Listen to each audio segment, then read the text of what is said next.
Misalnya orang nanya, Leon, Resepnya apa nih? ya, pertama misalnya itu. Atau enggak misalnya gini, misalnya handphone, aku jual misalnya 20 juta. Oke. Bisa orang nawar, jangan 20 juta dong, kemahalan, you Yeah. bikinnya aja cuma 10 juta. Jual lah 18 juta, Yeah, nego gitu misalnya. Misalnya aku nih pebisnis nih, Yeah. misalnya bener modalnya 10 juta. Aku bilang, enggak lah modalnya Rugi, 17 juta, kalau misalnya 18, rugi dong. Kan harus bayar pegawai, segala macam gitu. Yeah, Itu satu. Abis itu, atau enggak kayak gini, misalnya tokonya masih sepi, baru buka e-commerce. Abis itu supaya ini rame, kesannya rame, aku beli review. Aku review, beli review, atau enggak aku minta lah kadang-kadang, ayo kita belanja di toko sendiri supaya kasih bintangnya banyak gitu. Nah itu tuh apa ya? Kayak apakah marketing. Iya, apakah itu masuk ke golongan bohong, penipuan, atau kayak gimana gitu? Nah, kita tegasin dulu, yang nggak boleh tuh bohong. Tapi marketing itu boleh. Karena bohong itu masalah hukum, marketing masalah ethics.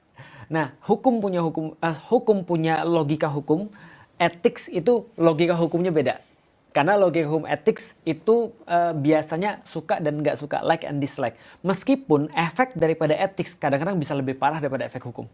Ini aku cerita sedikit-sedikit nih. Kalau dia mengatakan gini, aku beli barang ini 17.000 atau 17 juta, padahal dia cuma misalnya modalnya 10 juta, maka itu bohong dan itu hukumnya dosa, nggak boleh.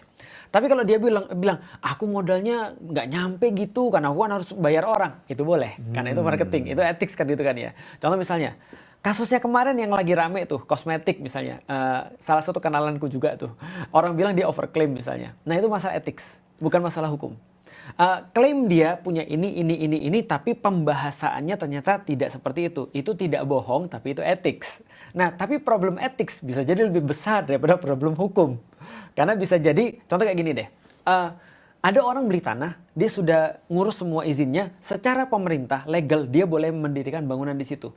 Tapi problematikanya orang masyarakat nggak suka sama dia. Masyarakat nggak boleh bangun di situ. Pertanyaanku sederhana, itu legal? Legal.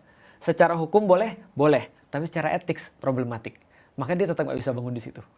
Nah etik itu kadang-kadang lebih berat daripada hukum tuh.